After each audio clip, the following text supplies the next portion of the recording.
Assalamualaikum warahmatullahi wabarakatuh. Kembali lagi dengan saya, Dwi Anindya Putri, mahasiswi Unsia Teknik Pertanian 2017. Di video kali ini saya akan menjelaskan tentang penanganan pasca panen sorghum. Sebelum memasuki materi, alangkah lebih baiknya kita mengetahui apa itu sorghum. Sorghum merupakan tanaman pangan lahan kering yang memiliki potensi besar dikembangkan di Indonesia. Sorghum mampu beradaptasi pada kondisi lahan marginal dan membutuhkan air relatif sedikit atau lebih tahan terhadap kekeringan dibanding tanaman pangan lain. Luas areal sorghum di dunia sekitar 50 juta hektar setiap tahun dengan total produksi 68,40 juta ton dan rata-rata produktivitas 1,30 ton per hektar. Keunggulan sorghum memiliki potensi sangat besar dan prospektif untuk dikembangkan sejalan dengan upaya peningkatan produktivitas lahan marginal karena sorghum memiliki daya adaptasi yang luas. Memerlukan jumlah air yang relatif sedikit dalam pertumbuhannya atau tahan terhadap kekeringan dan seluruh bagian tanaman mempunyai nilai ekonomis. Sorghum dapat ditanam dengan sistem latun yang memerlukan hanya sedikit tenaga kerja karena tanaman dapat dipanen 2-3 kali untuk sekali tanam. Manfaat sorghum. Sorghum sebagai bahan pangan. Batang dari sorghum manis dapat diperas nilainya untuk bahan pembuatan gula. Berbagai jenis makanan yang dapat dihasilkan antara lain bubur tepung sorghum, dodol sorghum, nasi sorghum, dan tapai. Sorghum sebagai pakan ternak. Dedak sorghum sangat baik untuk makanan ternak besar dan kecil. Sorghum sebagai bahan industri. Sorghum banyak digunakan sebagai bahan baku industri seperti industri bioetanol, kertas, plastik bio, sirup, dan pati. Jenis-jenis tanaman sorghum. Yang pertama, sorghum berumur pendek atau semusim. Kedua, sorghum makanan ternak. 3. Sorghum penghasil biji nasi kering. 4. Sorghum sapu. 5. Sorghum rumput. 6. Sorghum tahunan. Varietas sorghum. Varietas unggul sorghum yang dianjurkan untuk ditanam harus memperhatikan kegunaan dan lingkungan tumbuhnya. Untuk keperluan konsumsi manusia atau pangan, varietas yang dianjurkan antara lain UPCA, S1, keris, padi, dan hegari genja.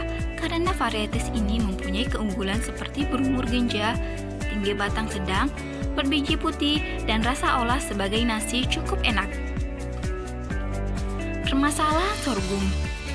Hingga kini, perkembangan produksi nasional belum masuk dalam statistik pertanian yang menunjukkan bahwa komoditas tersebut belum mendapat prioritas untuk dikembangkan. Tanaman sorghum di Indonesia sebenarnya sudah sejak lama dikenal, tetapi pengembangannya tidak sebaik padi dan jagung. Hal ini dikarenakan masih sedikitnya daerah yang memanfaatkan tanaman sorghum sebagai bahan pangan. Tahapan kegiatan panen dan pasca panen sorghum. Panen pada sorghum. Tanaman sorghum sudah dapat dipanen pada umur 3-4 bulan tergantung varietas. Pemanenan juga dapat dilakukan setelah terlihat adanya ciri-ciri seperti daun-daun berwarna kuning dan mengering, biji-biji bernas dan keras, serta berkadar tepung maksimal. Panen yang dilakukan terlambat atau melampaui stadium buah tua dapat menurunkan kualitas biji. Biji-biji akan mulai berkecambah bila kelembaban udara cukup tinggi. Pemanenan sebaiknya dilakukan pada keadaan cuaca cerah atau terang.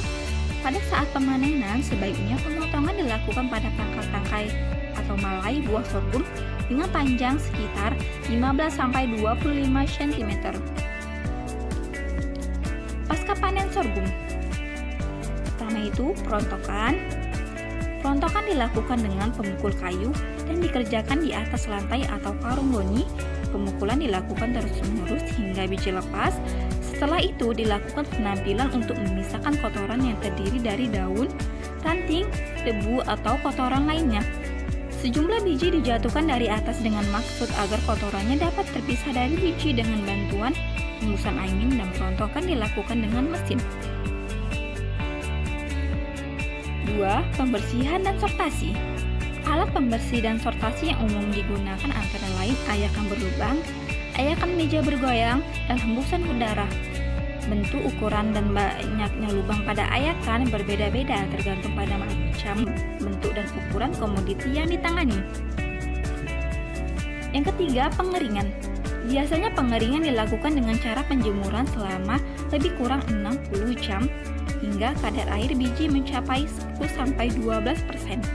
Pengeringan dapat dilakukan dengan cara menggantungkan batang-batang sorghum di atas api dalam suatu ruangan atau di atas api dapur, sinar matahari, dan mesin pengiring.